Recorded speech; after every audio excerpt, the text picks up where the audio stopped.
Dr. Martin Rutherford, certified functional medicine practitioner and chiropractor. Dr. Randall Gates, board certified chiropractic neurologist, also a chiropractor. Today we're going to hit a number of questions that people have asked. We're going to do this the first week of each month. And depending on how this goes, we may end up doing it the first 2 weeks. I don't know, but we'll definitely do it today. So I'm just going to get cut right to the chase here. This seems to be a stress-related group of questions. So is there a link between long-term stress of about 5 years and hyperthyroidism / Graves' disease? I'll tell you what, I'll just read these and you answer them, and I'll keep my stuff out of this. No, I think we should chime back and forth. But with Graves' disease, the literature does state that stress can precipitate the condition. Some people dispute that in the literature, but overall it's pretty well accepted that stress does cause Graves' disease. Stress is not as much identified as a trigger for Hashimoto's yet, but we're anticipating that that's going to change because we hear it all the time where a person goes through a major stressor and then they develop Hashimoto's.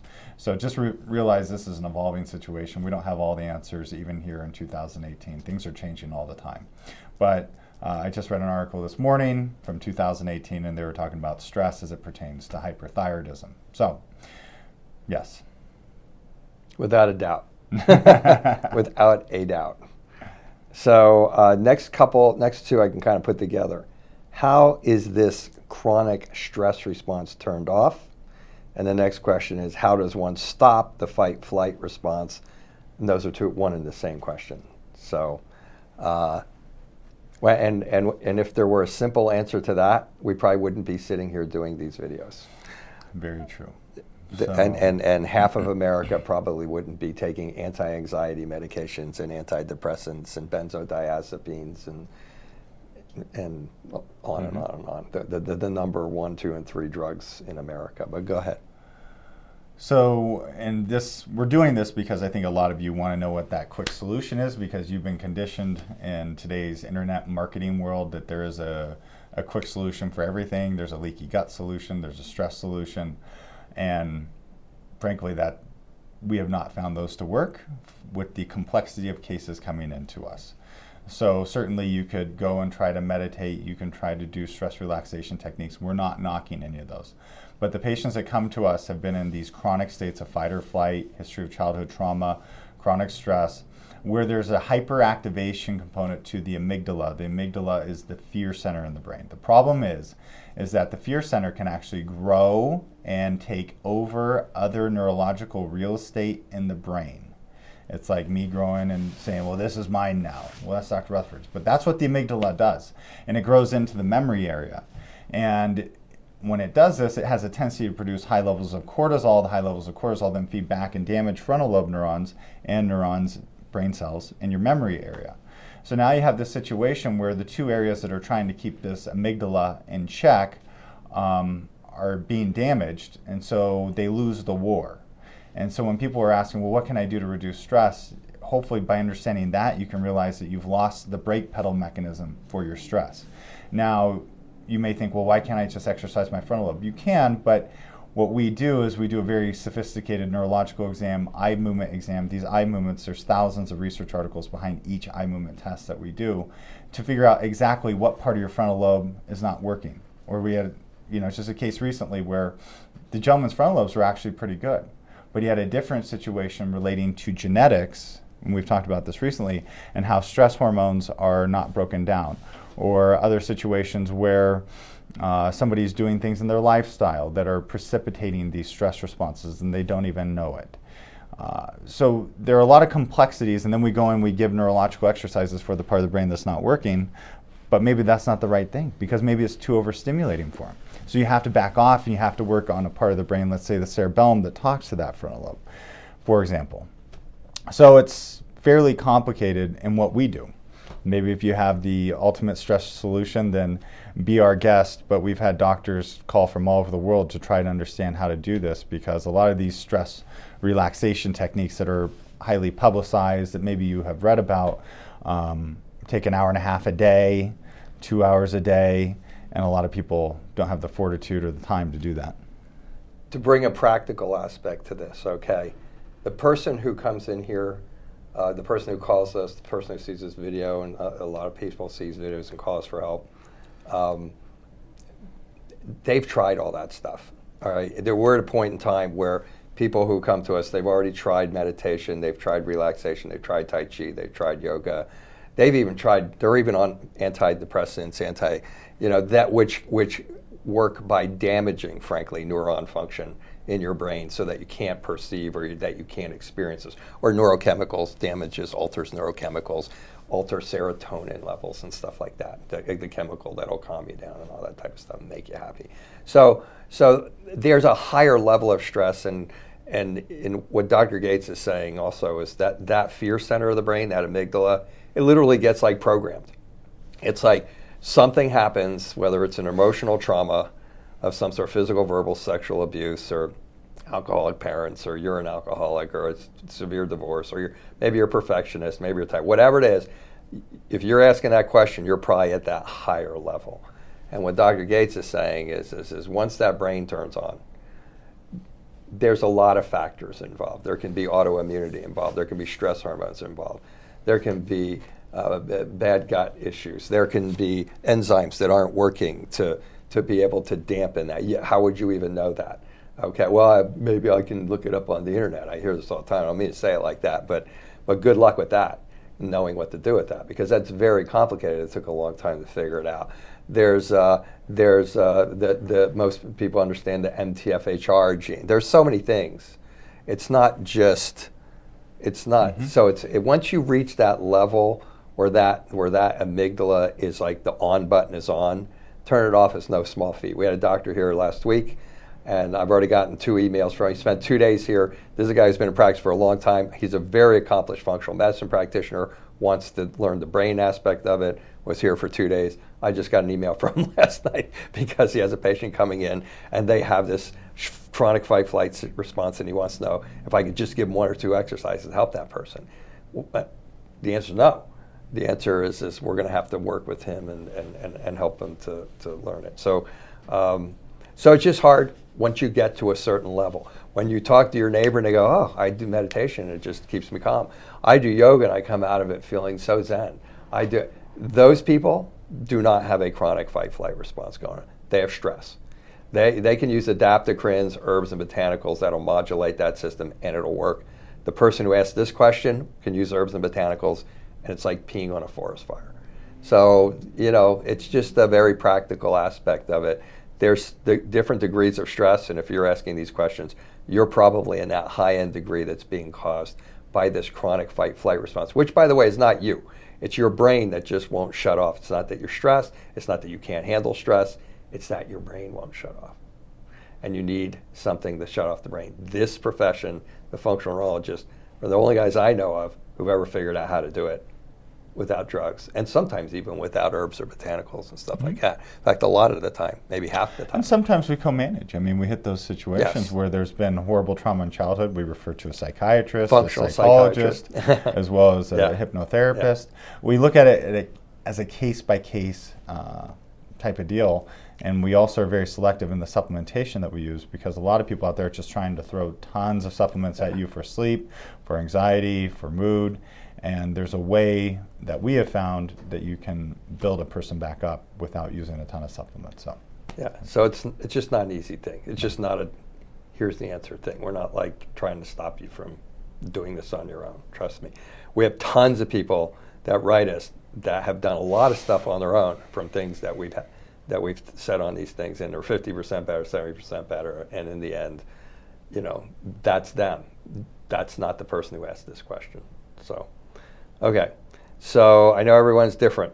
There you go. It's hard to generalize. You gave more information on how to reduce stress and heal the gut, not just that there's research that shows its problem. Now need to know how to avoid it. Is that the same answer? It's pretty much the same answer, I'd say. Yeah. It's similar. Is there any chance that a chronic stress state could lead to gastroparesis? I will say I've seen it.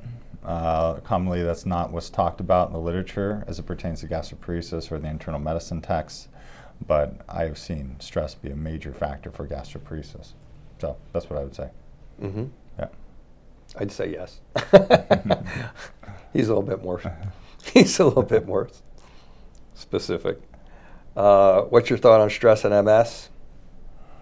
Stress can be a trigger for MS. It can be an exacerbating factor or a flare or cause of a flare. We've seen that in our clinical practice.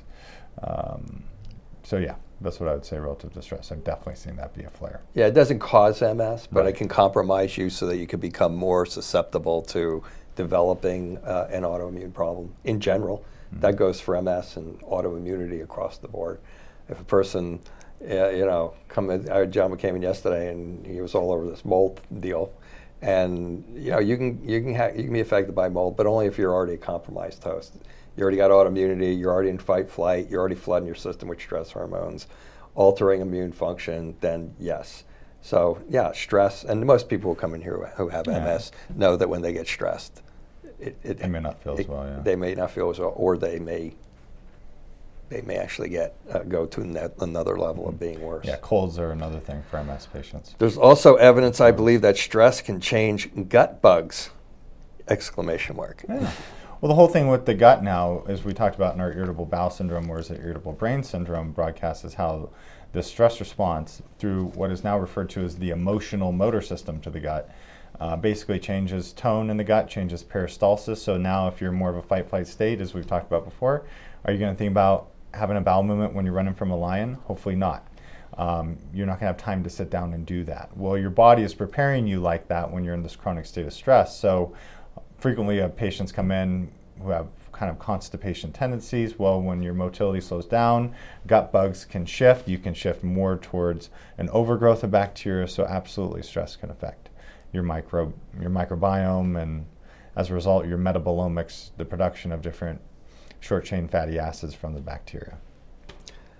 And the next one I think we've kind of answered already, but what about childhood trauma? Not abuse, but trauma such as alcoholic parent or sudden death of a parent. Is that too considered enough of a stressor to create the basis for a central pain syndrome later in life? Answer is For yes. central pain syndrome, yeah. So now in the literature, the big awareness came on about abuse.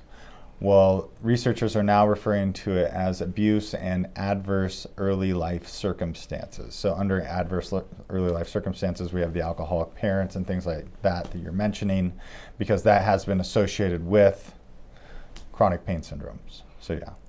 And the next one I think we've answered obliquely again. So how do I calm down that brainstem affected by childhood stress? And it goes back to the same answer of how is this chronic stress response turned off? Well, I'll walk through this with a patient when I'm evaluating them so that they understand why they're sitting in this position, and they might understand. Some people will be sitting there saying, "I'm not stressed, and my life's great, and my marriage is good." But in order to bring them back, to help them understand why they're like that, we'll talk about the childhood trauma. We'll talk about those things. But in the end, once you're sitting in front of us, it really doesn't matter what caused it. Most of the time. If you're going through it right then and there, it matters. Mm-hmm. But if you're not, but if it was before, really, it just matters that it's there, and that your brain won't shut down, and that it's creating abnormal physiological and chemical effects, literally in every system and cell in your body, and that has to be shut down if anything else is going to work, or if you want a long-term success. So, yeah, okay. So do you have a video explaining how to calm down the stress response? I guess the closest thing we have to that is our stress relaxation. And that's not going to do it for most of our patients in and of itself. And the lower brainstem question, I think a lot of that came from Dr. Karazian talking about the brain as it pertains to autoimmune issues. And so he's recommending people doing like the gargling and stuff, and gagging exercise. I think mainly gargling. And, that's a great concept, because the lower brainstem, basically your medulla, does shut off the fight-flight response, but it can be a lot more complicated than that for a lot of you. Trust me, we did all that. And you have to go supratentorial, so to speak. So you have to actually work with up here to fix this. Lots of times for the lower brainstem to work again. So again, that goes back to, there are gradients of this stuff. There are people who come in here who have chronic fight-flight on a scale of 1 or 2. That's not usually the patient who walks in our office. You'll have to remember, we're talking to the patient population out there who's tried everything, done everything. That's our patient population. We embrace them. That's the patient comes in here and I say, well, okay, we can handle your case. That's a pretty straightforward case in our office, and the patient will go like, I've never heard that before, and that's the serious patient who's up here, who requires a little bit more specificity. There's a little bit more complexity. There's more evaluation. It was not invasion. This is those other things work in a lesser level of severity. Can dementia in an older person actually be the outcome of ongoing stress reactions? If so, how can this be rectified? I'm not sure about the rectified thing because we just got done talking about that for the last 15 minutes. But most people think dementia is diabetes now, but stress hormones. There is some evidence about stress hormones being a precipitating factor for depression. Going back to the physiology, though, so what's happening with dementia? You're losing a lot of frontal lobe function. You're losing the memory area. Well, again, those are the two areas that keep that stress center in check. So as you lose them, there's more likely for that amygdala to escape, so where it gets over-dominant. So maybe that's more a result than a cause, but there is some data out there where they've talked about stress as a cause. I looked at that a few years back. And the stress hormones do have an affinity for the hippocampus. Yeah, cortisol damages the hippocampus. And the hippocampus is where your short-term memory is, and that's where Alzheimer's starts. So I would have to think that they're going to come out and say that stress probably is. I think it is. I think it can be. I mean, my dad went total Alzheimer's. I mean, like at the end, for the last 5 years, he didn't know who I was. I would like come home, sit at the table, and he'd look at my mother and go, who's this guy again? Who'd you say this guy was? That type of thing. This dude was stressed. Like majorly. Man, it was always my impression that had something to do with it, and I know that's not very scientific. I mean, the guy was in World War II. He fought for Patton. He fought in the Battle of the Bulge. He was like, and he was in the recession. Hard worker, minimum wage worker, 2-3 jobs, that type of stuff. Always on the edge financially. Good guy, would help anybody in the world. Super dude, loved kids, great, that type of stuff. But man, he was never not stressed for a minute of his life. It'd be interesting to see how that comes out in the future. And when you say it's not scientific, I would say that's where all this research comes from. This research comes from researchers talking to clinicians and what we're observing. Exactly. Just like neuropathy and fibromyalgia patients now, and Hashimoto's and fibromyalgia. I mean, all that's coming because we're seeing it as doctors. And the last one is, so as the brain is strengthened and exercised, will the stress response and stress hormones automatically become regulated? Okay, that's a good question. Automatically become regulated? I would say not always, no. There's more components. There's more components. It's more complex. In the more complex cases. Yeah, for sure. Yeah, it's becoming infinitely more complex. We've talked about things that affect frontal lobe function, from gut bacteria to fat cells to hormones to thyroid hormones to autoimmune issues to genetics. And when the whole genetic argument, we were just thinking MTHFR. Now that's completely exploded because now we're looking at COMT, how you break down stress hormones, dopamine receptors, SLC46A or whatever it's called, which is your serotonin-specific reuptake inhibitor proteins. All these different things are, what I'm finding, really affecting how we approach a brain-based case. And yeah, we have the neurological rehabilitation. Yeah, we have stress relaxation. Yeah, we refer when there's a history of trauma and it's not resolving. There's a lot of components to it. So just by doing brain rehab doesn't fix stress hormones, in my experience, by itself. Well, and to give you a quick perspective on that, the basic principles that we were using years and years ago when we started was the brain needs 4 things to work properly. It needs proper stimulation, and when you get loss of stimulation in an area, maybe because of stress hormones, maybe because you whacked your head 12 times and you got 6 concussions, things of that nature that will alter the function of your brain's ability to fire emotional trauma, then you need to stimulate the part of the brain that's not firing right and get it to fire right. That's what this question is about. But the initial 4 principles are also, you need to get rid of what's called oxidative phosphorylation, better known as inflammation. So you need to get rid of that. How many things cause inflammation? Everything he just got done talking about. And high blood sugar, low blood sugar, high iron, low iron, gut problems. So you need to get the inflammation out of there. You need to get oxygen in there. You got anemia. You need oxygen in your brain for it to respond to the brain rehab exercises. You need to get rid of inflammation so it can respond to the brain rehab exercises. If you got COPD, if you got a thyroid problem that decreases blood supply to your brain, you don't have enough oxygen there, it's not going to respond to the brain rehab exercise, or it's not going to respond very well, and you need blood sugar. I have low blood sugar. I have to eat every couple of hours. If I don't eat in 2.5 hours, in the third hour, my brain goes like that, and I do my exercises every day, 2 to 3 times a day.